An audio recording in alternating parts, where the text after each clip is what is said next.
আসসালামু আলাইকুম প্রিয় শিক্ষার্থী, টেকনিক ইজি এডুকেশনের পক্ষ থেকে জানাই আন্তরিক শুভেচ্ছা সালাম। আশা করি তোমরা সকলেই ভালো আছো।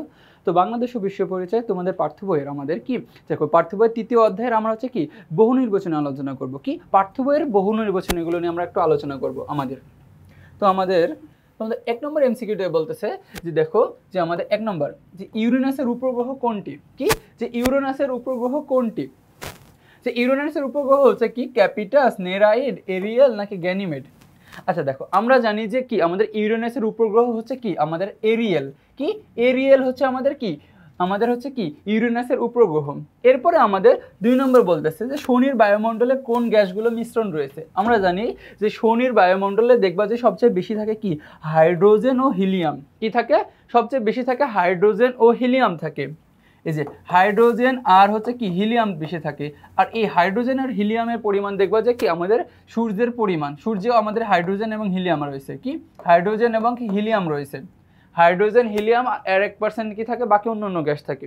এরপর আমাদের 3 নম্বর কোশ্চেনটা কি বলতেছে দেখি যে পৃথিবীর উপবৃত্তাকার কক্ষপথে পরিক্রমণ করার ফলে, আচ্ছা এখানে আমাদের কি দিয়েছে বলতো পরিক্রমণ। আচ্ছা পরিক্রমণ কোণের সাথে আমাদের বার্ষিক গতির ফলে, কি বলতেছে আমাদের বার্ষিক গতি। এটা এখন বলতেছে যে পৃথিবীর উপবৃত্তাকার কক্ষপথে পরিক্রমণ ফলে কি হয়। আমরা জানি যে বার্ষিক গতির ফলে কি হয় বলতো যে ঋতু পরিবর্তন হয়। কি হয় যে বিভিন্ন ঋতুর আবির্ভাব ঘটে।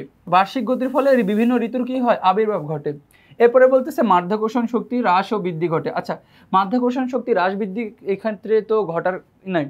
আমরা বলতেছি যে মাধ্যাকর্ষণ হ্রাস বৃদ্ধি কখন ঘটে, যদি কি আমাদের পৃথিবী থেকে দূরত্ব কমে যায় অথবা বেড়ে যায়, সেক্ষেত্রে আলাদা বিষয়, কিন্তু এখানে কোনো আকর্ষণ বোঝাইতেছে না। তারপরে 3 নম্বর বলতেছে দিবারাত্রির দৈর্ঘ্যের তারতম্য ঘটে।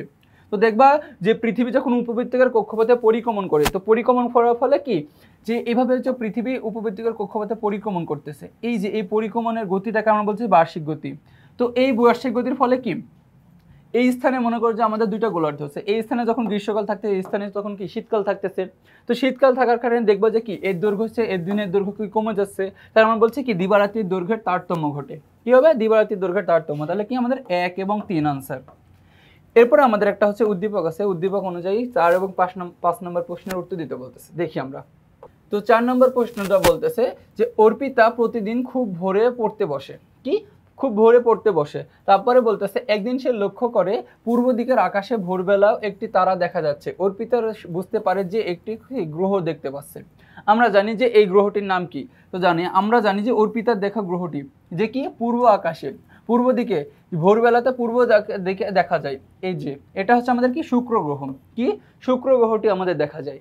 এরপরে আমাদের 5 নম্বর কোশ্চেনটা যে পৃথিবীর সাথে উক্ত গ্রহের কোন বৈসাদৃশ্য পরিলক্ষিত হবে।